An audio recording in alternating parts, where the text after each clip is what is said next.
항상 준비하는 이 맘으로 다시 내 옷깃을 여미며 살아가야지. 시간이 촉박하면 더욱더 주를 나타내야지. 붙잡아두고 싶은 여유가 맥없이 내게서 점점 더 사라져가니 형제를 더욱 사랑해야지. 더욱 깊게 더욱 진하게 나를 대신해 살아줄 자 누군가. 바위 틈 속에 나의 비둘기 아닌가. 이제 날아라 더 멀리 날아서 크고 은밀한 소식 전하라.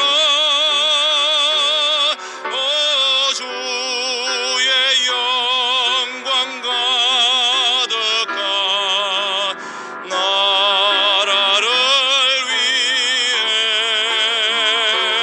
티끌로 나를 만드신 주 나를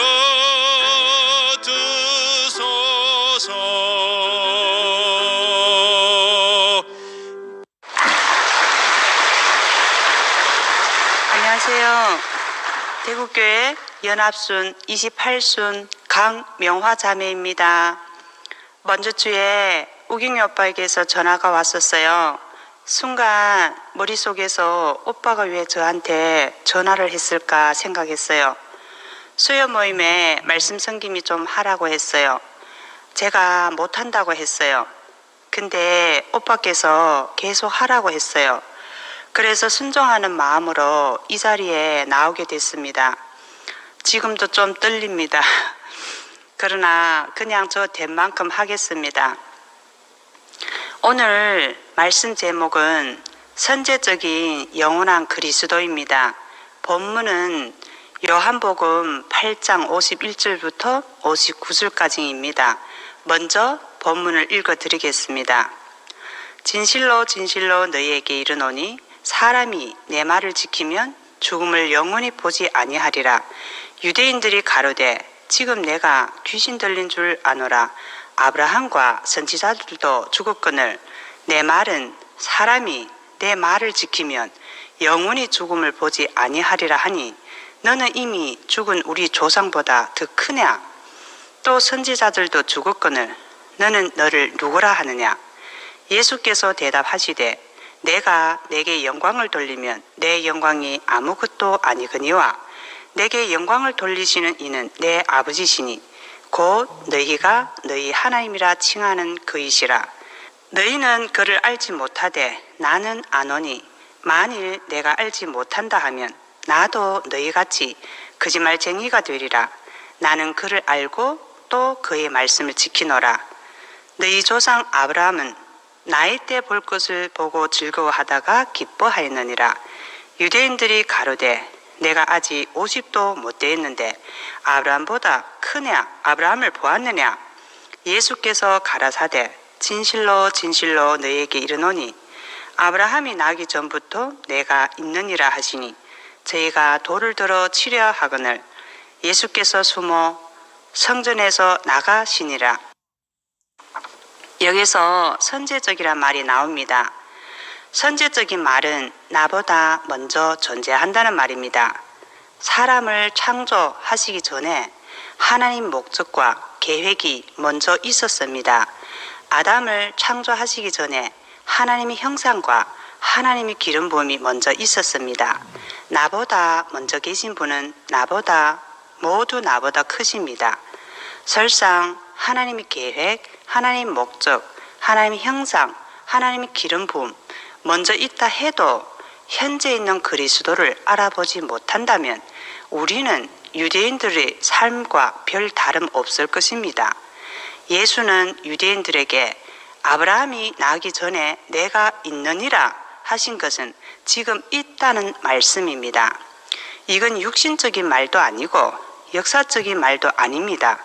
육신적으로는 아브라함은 예수 시조 할아버지 뻘이 되고, 역사적으로는 아브라함은 예수보다 4,000년 전에 있었던 사람입니다. 예수가 그렇게 말씀했던 것은 하나님 목적, 하나님 계획, 하나님 형상, 하나님 기름 부음이 다 자기 안에 있다는 것입니다. 현재 존재한다는 말씀입니다. 그러니 영원하신 그리스도가 우리들보다 먼저 있다는 것입니다. 실제 교회를 보니까 알아집니다. 그리스도는 아브라함 때도 있었고 2000년 전에도 계셨습니다. 그러나 만약 지금 없다면 아무 소용도 없습니다. 우린 또 다시 하늘에 있는 그리스도를 바라보게 될 것입니다. 그리고 다시 오실 예수를 기다릴 것입니다. 혹 구름 타고 언제쯤이나 내려오실까 하고 눈이 빠지도록 기다릴 것입니다. 제가 그랬던 중 한 사람입니다. 그래서 끊임없이 어디서 어떻게 어떤 구름을 타고 내려오는지 마음속에서 질문이 참 많았습니다. 근데 먼저 계신 그리스도의 생명을 접하고 나니까 많은 질문들이 하나하나 풀어지기 시작했습니다. 감사하게도 우리는 현재 그리스도께서 육신을 입고 우리와 함께 있는 것을 보고 있지 않습니까? 이것이 우리에게는 큰 축복입니다. 지금도 많은 구름대 같은 형제, 자매들을 타고 그리스도가 내려오는 것을 우리는 보고 있지 않습니까? 그리스도는 어제도 있었고 오늘도 우리 앞에 존재하고 계십니다. 내일은 우리에게 달려 있습니다. 이 생명을 우리가 살아내느냐 못 살아내느냐에 따라서 내일의 그리스도가 막연하게 하늘의 그리스도가 될 것인지 육신을 입고 땅에 현존할 것인지 결정될 것입니다. 현재 우리가 알아본다는 것이 참 신기합니다. 내가 있기 전부터 그리스도가 먼저 있다는 것이 큰 축복입니다. 나는 나보다 먼저 있는 그리스도를 몰랐기 때문에 머리가 없는 삶을 살았습니다. 삶에서 항상 내가 하나님 형상을 닮으려고 발버둥 쳤습니다. 그러니 내가 희생적으로 사는 것이 십자가 지는 줄 착각하고 살았습니다. 근데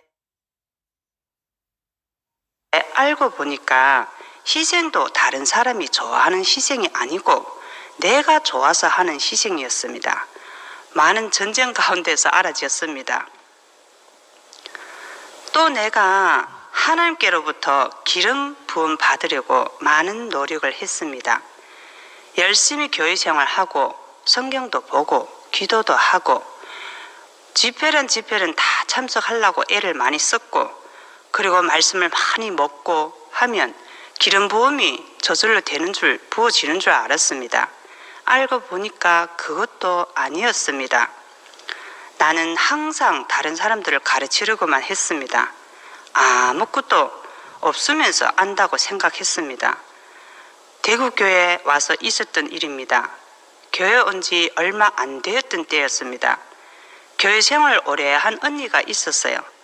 그 언니가 나하고 함께 밥도 먹고 커피도 마시고 자주 나 데리고 놀러도 다니고 그랬습니다. 우리가 오고 가는 대화가 대부분 교회 얘기였어요. 한 번은 서로 대화하다가 갑자기 난데없이 너희 정체성이 도대체 뭐니? 그랬어요. 근데 제가 1초도 망설이지 않고 당당하게 나는 하나님 아들 예수 그리스도의 제자 강명하다 하고 큰 소리로 말했습니다. 아니 순식간에 벌어진 일이라 우리 둘이 눈만 서로 쳐다보다가 기분이 좀 이상했어요. 분위기가. 그때는 내가 그렇게 생각하고 살았습니다. 아주 당당하게 말입니다. 지금 돌이켜보면 참 어처구니가 없구나 하고 생각이 듭니다. 나는 언니에게 그리스도 얘기만 하면 이기려고 했던 것 같았습니다. 그래서 그 언니도 야, 저거는 아닌데 하고 저희 정체성을 물었던 것 같습니다. 지금 그 언니한테 많이 미안하거든요. 그리고 내 안에는 항상 다른 사람을 판단하고 정죄하는 것이 대부분이었습니다. 마치 베드로가 속에 칼을 품고 있는 것 같았습니다. 저도 베드로처럼 겟세마네까지는 예수와 함께 갈 수 있는데 십자가 가는 길은 도저히 함께 갈 수가 없는 사람으로 발견됐습니다. 저도 베드로처럼 예수를 부인하고 배반했던 사람입니다. 처음 교회 왔을 때 말씀과 교회를 너무 좋아했거든요. 시간이 흐르면서 내 원대로 되는 것은 하나도 없고 점점 내 인생이 서쪽으로 기울어지는 것을 보았습니다. 아니, 내가 이러자고 대구 교회 왔나? 처음에 내가 대구 교회 내려올 때 얼마나 많이 쓴소리를 들었는데 딱 그 교회에 가야 하나? 그 교회에 하나님 있나? 그곳에 가야만 구원을 받나? 하나님이 그곳에 있는 하나님만 뭐 참 하나님 하든가? 뭐 너는 예수 믿는 것이 왜 남들보다 그리 유별나게 믿느냐? 그냥 적당히 믿으면 되지. 아버지도 돌아가시고 호르몬에 어머니 혼자 놔두고 내버려두고 예수에게 미쳐서 너는 양심이 있냐 없냐 이런 말을 많이 들었습니다. 그러니까 그 떠나온 그곳에 내가 다시 어떻게 돌아가겠습니까? 그때 내가 무엇에 잡힌 것 같은 느낌이었어요. 발목이 꽉 잡혀가지고는 무엇에 꽁꽁 묶여가지고는 아무것도 할 수 없는 신세였어요. 스스로 아무것도 할 수 없게 그렇게 됐어요. 그래서 그분의 말씀이 너무 싫었어요. 부인하기 시작했습니다. 부인하니까 마음 깊은 곳에서부터 그 열심당 가룟유다 같은 마음이 터지고 말았습니다. 배신을 하게 되더란 말입니다. 하나님 열심히 믿는 사람 치고 예수 부인 안 하고 배반 안 하는 사람 없는 것 같습니다. 배반했던 것은 실제로 목사님 빨리 죽었으면 좋겠다고 그렇게 생각했습니다. 그래야 내가 더 이상 질질 끌려다닐 필요도 없겠고 하루라도 빨리 내가 하고 싶은 거 하고 내가 짧은 인생을 왜 이렇게 허망하게 살아야 되냐 하면서 그렇게 생각했습니다. 그런데 웃기는 것은 그런 생각으로 계속 괴롭힘을 당하면 싫으면 떠나면 되잖아요. 근데도 떠나지도 않고 교회 주위에서 계속 맴돌고 있었어요. 왜 그러시는지 아십니까? 결말이 목사님이 돌아가시고 이 교회가 어떻게 되나 보자 하고 지켜보았던 거 아니겠습니까? 근데요, 정말 내 뜻대로 죽었었잖아요. 그리고 다시 만났어요. 살아났어요. 그때 내가 알았어요. 나는 예수를 죽인 살인자구나. 나는 예수를 배반한 자구나. 내가 여기까지 하나님 따라왔던 것이 결국 내가 살인자라는 것을 알게 했던 것인가? 내가 예수 배반했던 그런 사람이라는 것을 알게 하려고 여기까지 왔던가? 그러면 지옥에 있다면 이런 배신자, 이런 사람은 지옥.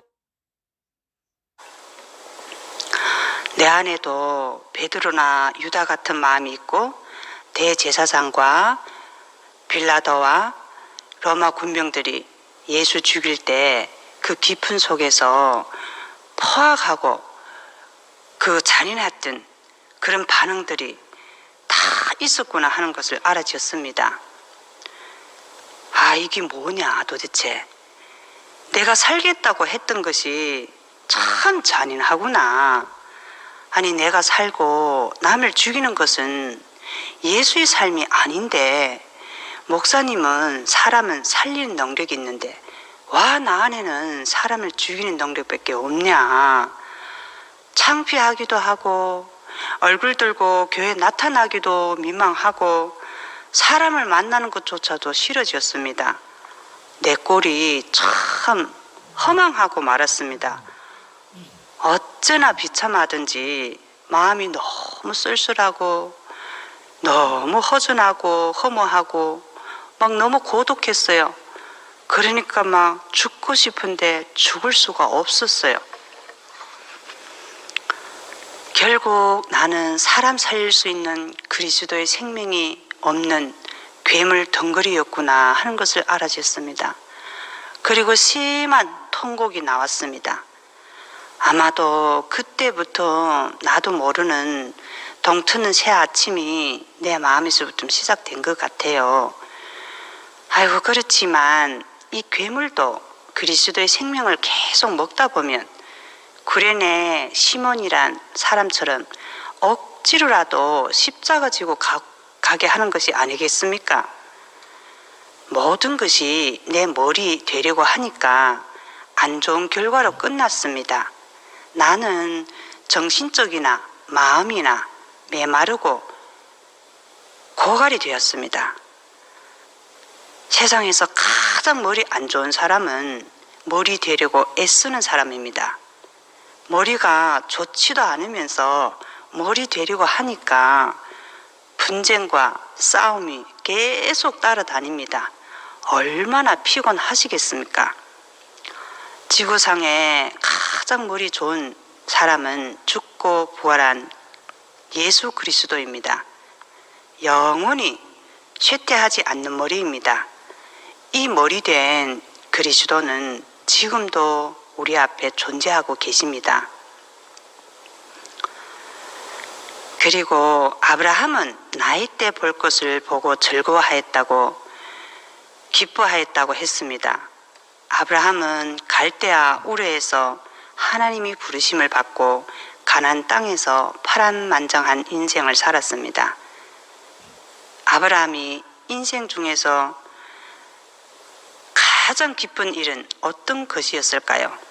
그것은 바로 100세 때 자기의 힘, 자기의 노력, 자기의 의지, 자기의 방법 다 끝나고 나서 오직 하나님 은혜로, 하나님 생명으로 아들을 얻었을 때가 가장 기뻤을 때일 것입니다. 인생의 최고의 기쁨은 아들이 최고의 열매인 것처럼 인생의 최고의 기쁨은 하나님으로부터 받은 열매가 아니겠습니까? 아들이 최고의 열매인 것처럼 하나님도 사람을 통해 아들을 낳기를 갈망하였을 것입니다. 그래서 하나님은 아브라함을 선택하여 자기의 목적과 계획을 세웠습니다. 아브라함을 통해서 자기를 닮은 자기의 형상과 자기의 모양으로 아들을 낳았습니다. 그 아들이 바로 그리스도입니다. 아브라함의 때 그리스도와 예수의 때 그리스도는 우리와 거리가 너무 멀기 때문에 현재 우리 앞에 그리스도가 없다면 그리스도가 어제도 계시고 오늘도 영원히 동일하다, 이 말이 성립될 수 없는 말입니다.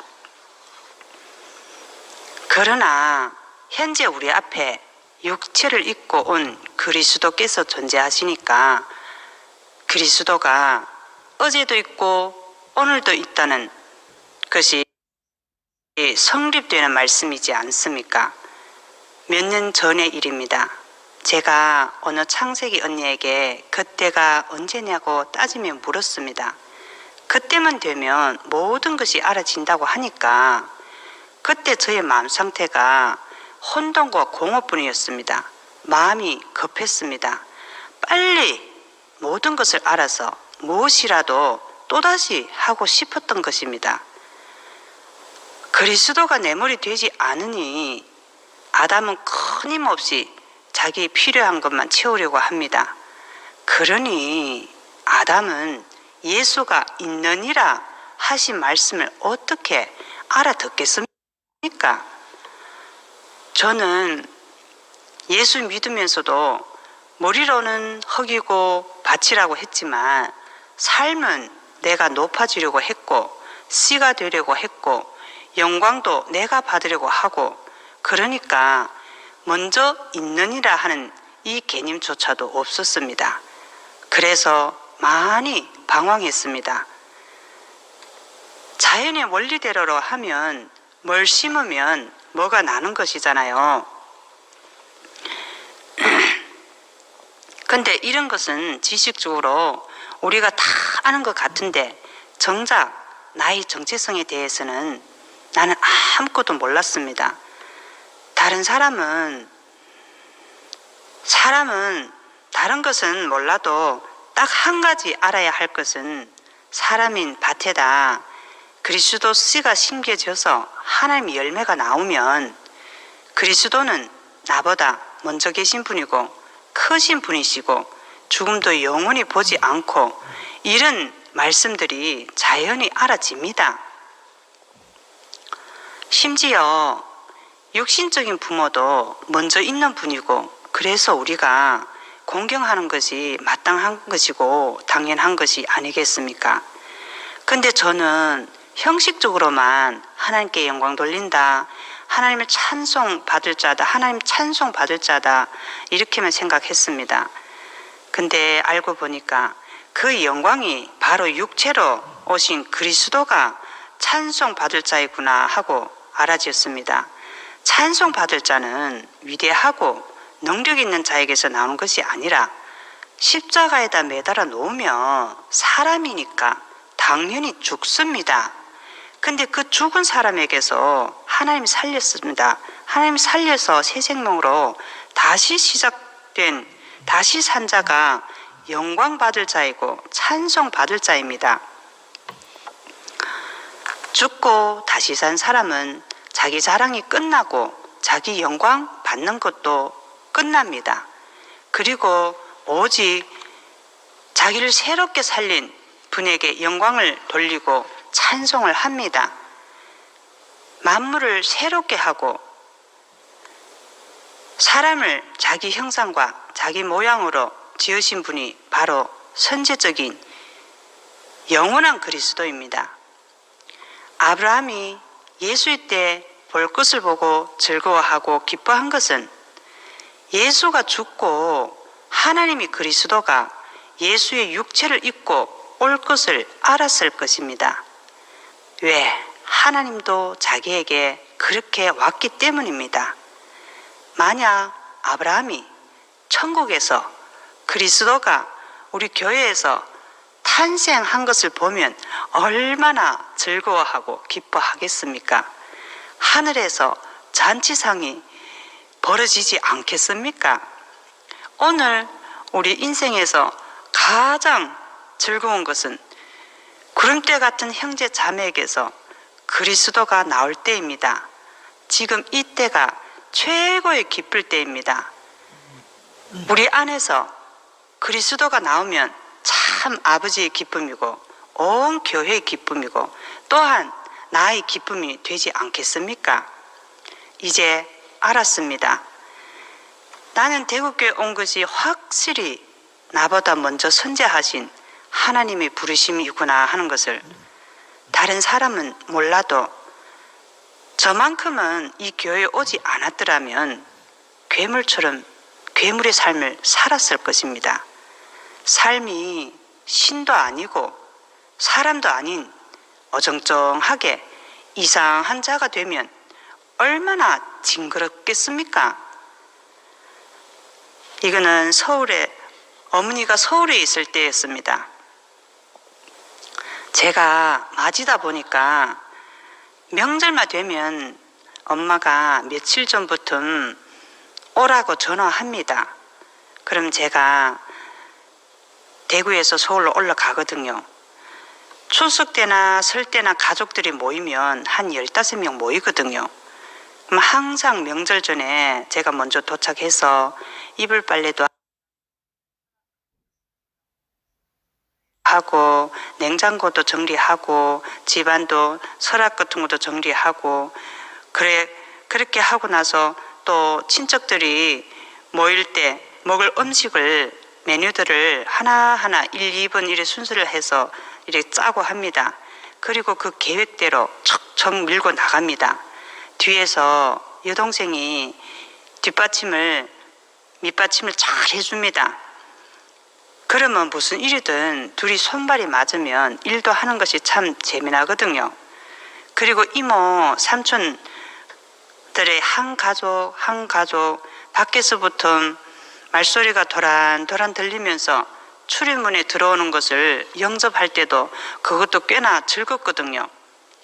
1년 내내 가족들이 먹고 살기가 바쁘다 보니 얼굴 한 번 볼 수가 없었다가 어쩌다가 명절에만 모이면 그 얼굴들이 참 그립고 반갑기도 했습니다. 친정 식구들은 다 교회 다닙니다. 직분도 다양하게 있습니다. 목사로부터 시작하가 평신도까지 참 다양합니다. 나는 최대한 내가 있는 한 적어도 나의 친척들이 평화 속에서 안식하다가 즐거운 명절 보내기를 바라는 마음뿐이었어요. 왜? 목사님처럼 살고 싶었거든요. 대국교의 삶이 나로부터 가족에게도 이어가기를 원했던 마음뿐이었어요. 그래서 밥 먹기 전에 기도도 나를 시키니까 제가 기도합니다. 기도하고 우리는 밥을 먹습니다. 그럼 속으로 은근히 기쁩니다. 우리는 밥 먹을 때 끊임없는 이야기가 오고 가면서 밥을 먹어요. 밥 다 먹고 나면 저보고 교회 얘기하라 합니다. 이때다 싶어서 목사님 말씀을 가족들에게 알려야 할 시간이 때가 드디어 왔구나 하고 말씀을 시작합니다. 다 끝나고 나면 저보고 감탄을 합니다. 아유, 목사님들도 저렇게 말씀을 못하는데 이야, 명화는 완전히 목사감이구나 하면서 저를 칭찬합니다. 아무리 칭찬을 해도 나는 다짐합니다. 아니다, 나는 흙이다. 나는 숨에 코에 붙은 인생이다. 그러면서도 속으로는 은근히 기뻐하면서 비행기 탄 기분이고 내 만족에 막 흡족하고 그래 도취되기도 하고 그랬습니다. 문제는 이런 절차가 끝나고 난 다음에 나와 엄마 둘이만 남았을 때 생기는 일입니다. 집안에서 이제 사람들이 다 가고 난 다음에 물건을 이제 찾으려고 하면 눈에 안 보이면 자기가 놔둔 자리를 그대로 놔두지 않았다고 치웠다고 궁시렁대기 시작하고 저에게 하는 모든 것을 만족스럽지 못하게 막 여깁니다. 그 아벨의 신원하는 피가 한 번 들은 것도 아니고 계속 들으면 싫거든요. 강씨 식구들이 엄마한테 상처 줬던 모든 한풀이를 제가 당사자도 아니잖아요. 근데 나한테 화풀이를 하거든요. 제가 이거 어렸을 때부터 13살 때부터 엄마한테 한풀이를 먹고 살았어요. 그냥 얼마나 지긋지긋하겠습니까?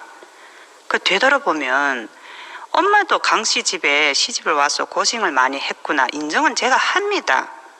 강씨 풋내기들이 조금만 유명했어야 말이지요. 봐요, 은행 지점장이지, 시내 큰 병원에 있는 이름 날린 원장이지, 대학교 교수지, 하다못해 촌에서 사는 무슨 통장이지, 장자가 다 붙어있지. 이러니까 그 아담들이 얼마나 대단하겠어요. 근데 엄마는 할머니 할아버지 모시고 사니까 집은 정거장 것처럼 아담들이 매주마다 어른을부터 시작해서 애들이 드나듭니다. 그럼 엄마가 희생양처럼 살은 것은 맞잖아요, 그죠? 그래도 신을하는 노래를 유독 형제들도 많은데 딱 나만 수십 년 동안 계속 듣다 보면 싫거든요. 참다 못해가 제가 이렇게 되답니다. 엄마, 나는 힘이 넘쳐서 하는 줄 아느냐? 나도 몸이 힘들고 아프다. 내가 직장에 다니면서 대구에서 서울까지 올라와서 내가 이 짧은 시간 내에 모두 하고 하는 것이 와 다른 자식들은 다 편안한데 와 나만 이렇게 등골이 다 휘어져도 엄마를 위해 하는데도 나를 칭찬해주지 못할 망정 왜 나한테 내내 불만을 가지고 나만 그렇게 나한테 한풀이를 하냐고. 그러면서 내가 옛날에 그 하나하나 그 장부 기억했던 거 다 들고 나와서 계산을 합니다. 그러면 엄마는 이럽니다. 저거는 딱 지 아버지 닮아가지고 성질도 딱 지 아버지 닮아가지고 눈도 생긴 거 보면 딱 지 아버지처럼 띵 그렇게 크기만 하고 뭐 아버지 닮았다고 막 이러면서 시작합니다. 그러면 뭐 시작해서 눈만 보아도 무섭다는 둥, 성질이 지랄 같다는 둥, 아버지에게 받았던 또 엄마는 엄마들의 그 장고들을 다 꺼내놓고 아니 내가 당사자도 아닌데 저한테 한풀이를 시작합니다. 근데 한 발 더 나가서 아니 동생은 안 그런데 말이야 저거는 딱 제비 닮아서 아니 한을 품고 화를 냅니다. 그럼 나는 생각합니다. 아니 와 똑같은 자식인데 와 비교를 하냐고. 내가 등골이 빠지도록 해줘도 좋은 소리 못 듣는다고. 아니 아버지 닮은 것이 내 탓이냐고.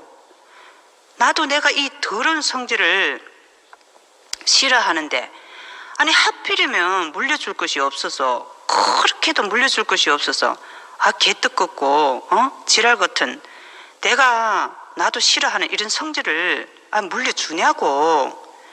아니면 좋은 성질 닮은 그런 유전자를 받아가지고 온유한 유전자를 받아가 자식을 좀 자기 마음에 드는 자식을 낳던가.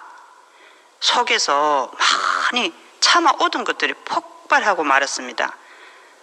폭발하는데 막 기관총처럼 막 다다다다다 막 쏘았어요. 한바탕 총을 쏘고 나니까 제 안에 그리스도가 있다고 생각했던 거지. 막 꼬무풍순 터지는 것처럼 탁 터지고 나면 다시 아담에게로 돌아오는 그런 느낌이었어요. 와, 그때는 참 허망해집니다. 그래서 속으로 다짐합니다. 나 이제 오늘 내가 대구에 내려가면 내 다시는 서울에 안 올 것이다.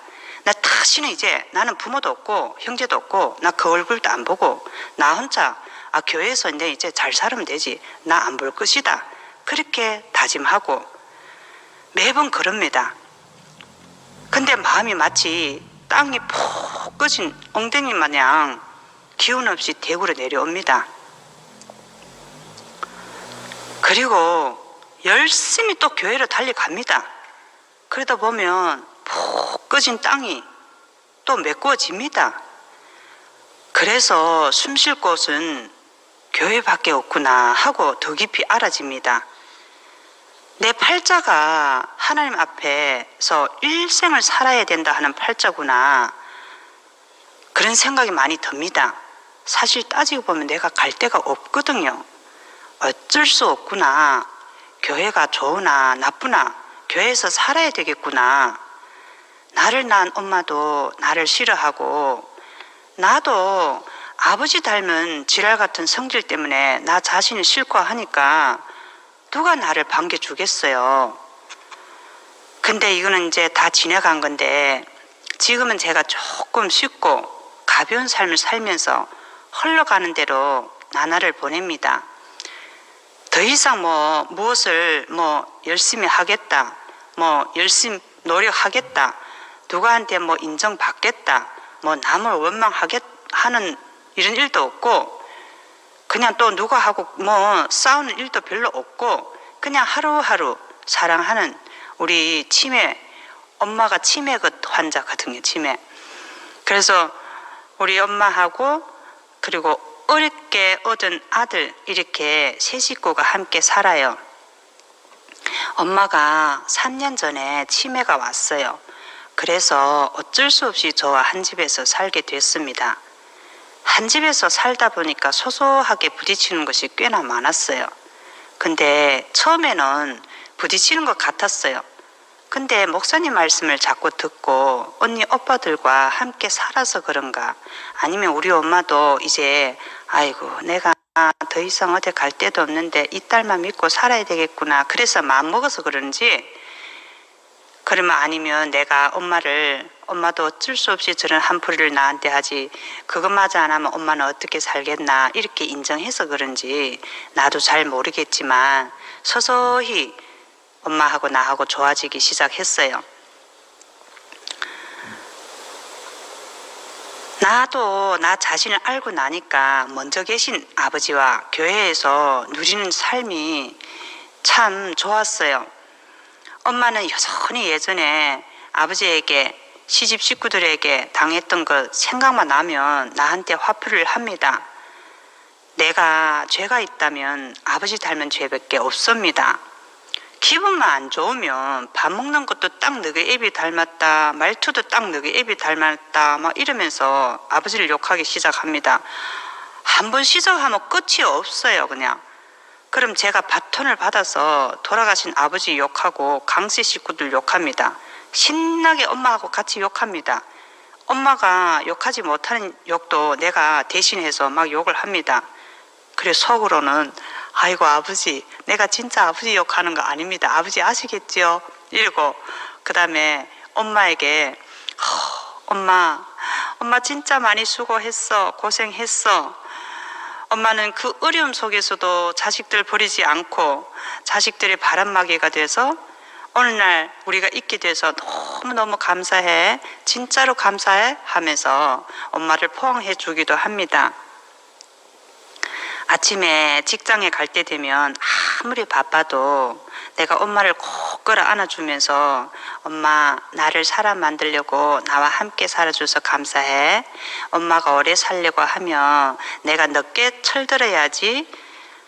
이렇게 못난 자식과 자식 다 좋은 자식 놔두고 못난 자식한테 딱 와서 같이 함께 고생스럽게 살아준 엄마도 너무너무 감사해. 이런 식으로 매일 딱 한마디씩만 하고 직장 갔다 옵니다. 근데 시간이 좀 지나고 나니 엄마한테서 이런 반응이 나옵니다. 아이 네가 왜 못난 자식이냐. 나도 너 같은 딸이 있어서 참 좋다. 내 지금 어디 갈 데도 없는데 네하고 살아서 참 좋다. 내가 어디 갈 데 있으면 다른 데 가겠는데 진짜 갈 데 없잖아. 그러니까 딸이 있어서 참 좋다. 야 늙어서 딸이 없으면 사람들은 어떻게 사나? 그래요.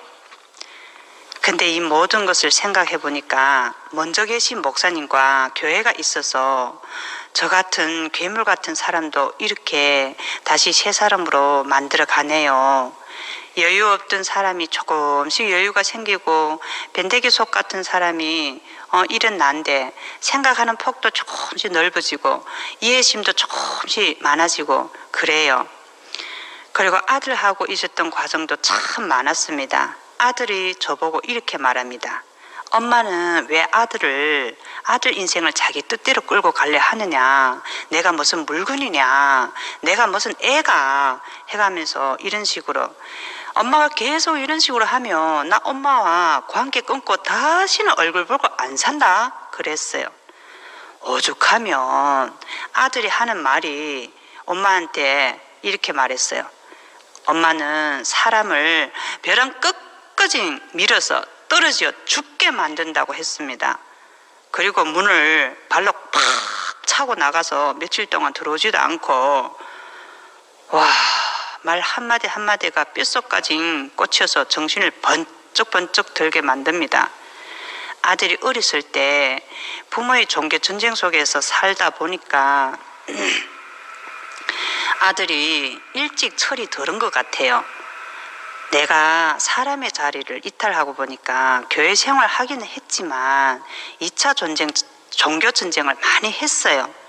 겉으로 볼 때는 어린 아들 눈에 엄마가 당하는 것 같으니까 아들 7살 때 막 주먹을 불끈 쥐면서 저보고 화이팅! 하고 막 응원해 주기도 했어요.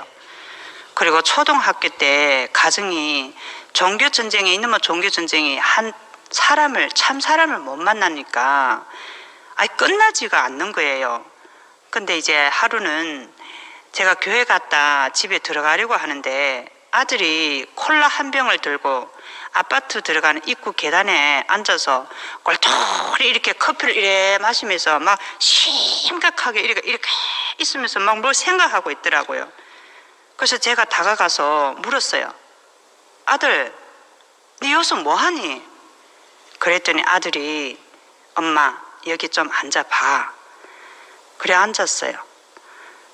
내가 오래 생각해봤는데 아무리 생각해도 엄마와 아빠는 같이 못 살아. 계속 같이 살면 우리 식구는 다 같이 죽는 길밖에 없어. 그랬어요. 그러니 엄마는 자기 걱정 말고 엄마가 좋아하는 삶을 살아가라고 그렇게 말했어요. 그래, 제가 물었어요. 그럼 너는 어찌고? 그러니까 엄마가 먼저 가서 엄마가 믿는 그 하나님이 정말 있는지, 엄마가 그 사는 삶이 참 행복하다면 그때는 자기를 잊지 말고 꼭 자기를 찾아달라고, 자기를 불러달라고, 그럼 내가 그 엄마가 믿는 그 하나님 하고 그 엄마가 그렇게 행복하는 삶 나도 같이 엄마하고 살겠다고 그랬어요. 와, 지금 생각해보면 그때 참 아들이 오죽했으면 그런 말을 했겠어요. 나는 자식한테 참 못할 짓을 했구나. 사람이 인간이 안 되니까. 내가 육신의 빚을 많았거든요. 육신의 빚을 다 갖고 나니까 마음의 빚이 있다는 것을 그때야 알아지게 됐어요. 내가 아들한테 참 아무 할 말도 없는 사람이구나. 내가 아들 터치할 자격도 없는 사람이구나. 내가 참 아들한테 사랑의 빚을 많이 졌구나. 나는 내 살아가는 일생 동안 아들한테 사랑의 빚을 갚아도 다 못 갚는 사람이구나 하고 알아졌어요. 그때 그 아들이 참 내 마음속에서는 하나님 같았어요. 그러니 저에게 얼마나 귀한 아들이겠습니까? 그때 아들이 했던 말들이 한마디 한마디가 내 뼛속에 깊이 새겨졌어요. 아들이 했던 말이 시간이 갈수록 지워지지가 않았어요. 더 마음을 훅이 파고들었어요. 왜? 아들과 만나려면 행복해야 하는데 행복해지지가 않았어요. 지금 같은 교회를 만나보지 못했기 때문입니다. 그러고 나서 10년이나 흘렀어요. 나는 나름대로 대구교회가 있으니 이제는 아들하고 살아도 아무 문제가 없겠구나 그렇게 생각했어요. 그리고 아들을 만났어요. 처음에는 참 좋았어요. 아들이 온 것이 마음도 안정이 되고요. 비록 그때 몸도 아프고 직장도 없었지만 아들하고 교회에서 아들이 교회 집회도 참석했던 적 있고 주일마다 교회도 나왔던 적 있고 그랬어요. 그래 좋았댔는데 아니 현실적으로 막상 살아나가려니까 막막했어요. 몸도 아프지 직장도 없지 하니까. 그래서 날씨만 바람만 막 불으면 내 마음이 상한 갈대 마냥 막 자꾸만 흔들렸어요. 그 참 쓸쓸했거든요. 어떻게 살아나갈지, 현실적으로는 어떻게 살아나갈지 모르겠더라고요. 근데 아들이 내 속을 눈치채고 그렇게 말했어요.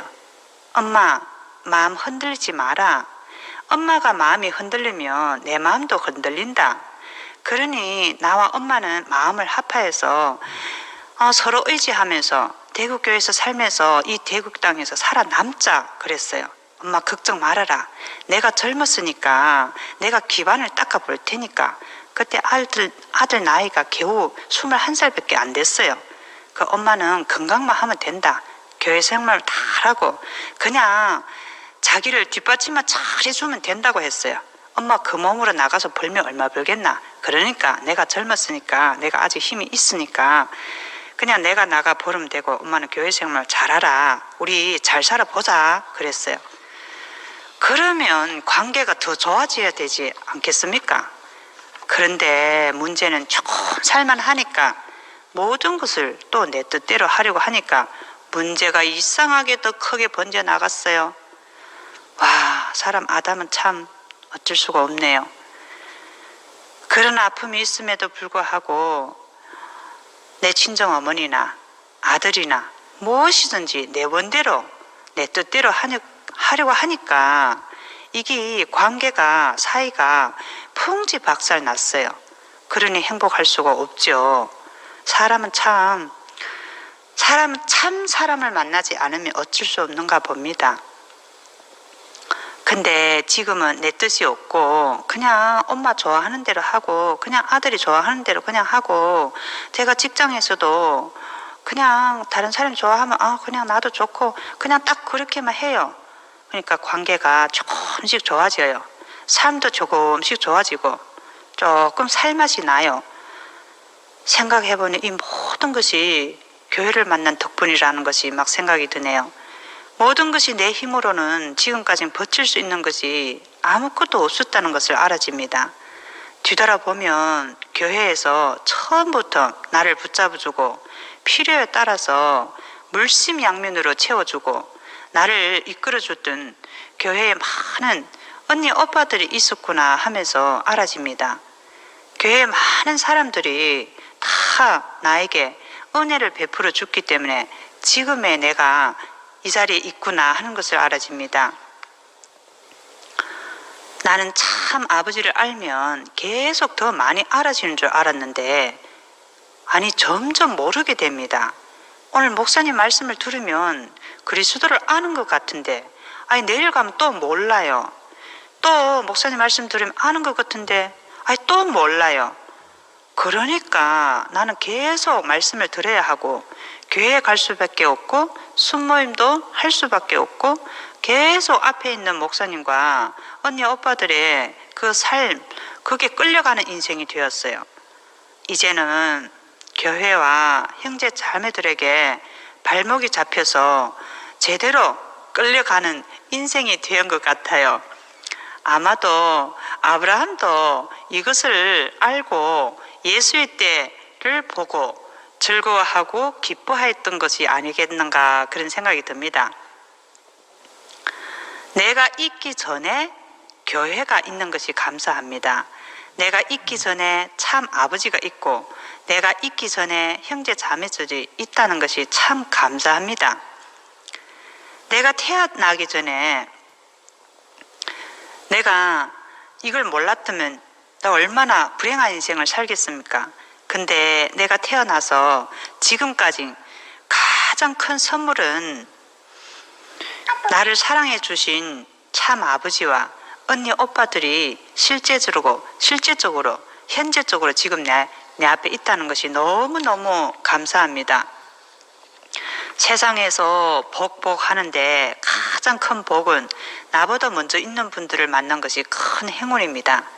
저는 아무 공로도 없이 나를 사람 되어 가게 하는 참 아버지와 교회를 공짜로 누리고 있는 것이 너무 감사합니다. 그리고 저보다 먼저 계신 언니 오빠들이 그 헌신으로 그 기초석이 되어서 아름답게 빚어진 교회에서 마음껏 참 자유를 누리고 있는 것을 감사합니다. 먼저 계신 분이 알아지니까 교회의 모든 사람들이 다 내 앞에 계시다는 것을 감사드립니다. 모든 사람들이 나보다 크시고 모든 것이 내게 은혜로 다가왔구나 하고 감사가 됩니다. 나를 근원의 자리로 이끌어 주시고 나의 정체성을 확실히 알게 하신 것을 너무 고맙게 생각합니다. 지금까지 나를 이 교회에 떠나지 않도록 붙잡아 주신 교회와 언니 오빠들이 진심으로 감사드립니다. 이제야 제가 알게 되었어요.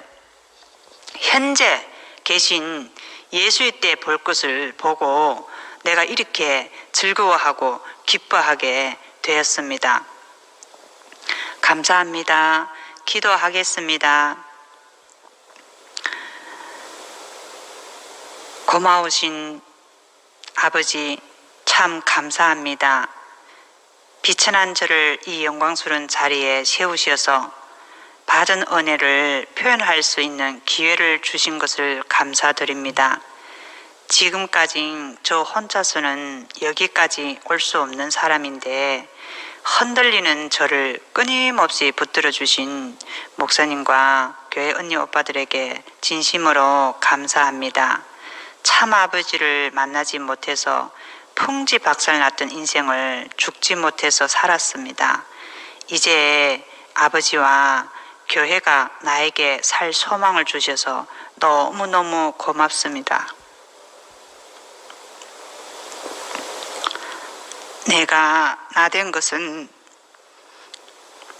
아버지와 교회 덕분입니다. 이제 내가 진짜 자랑거리가 생겼습니다. 고맙습니다. 예수 그리스도 이름으로 기도합니다. 아멘.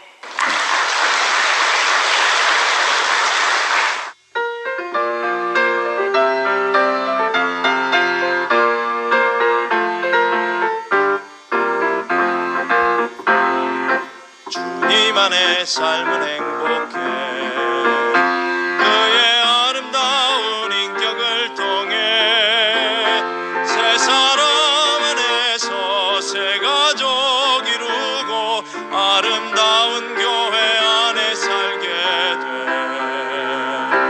우린 정말 행복한 사람 주의 진실하신 인격을 인해 그 안에 있는 것 모두 다 누리고 주님의 나라 안에서 살게 돼 교회 하나님 거할쳐서 예수 살아나는 곳 아름다운 생명의 동산 우리는 하나님 나라 제사장 되어 영화롭게 주의 집 건축해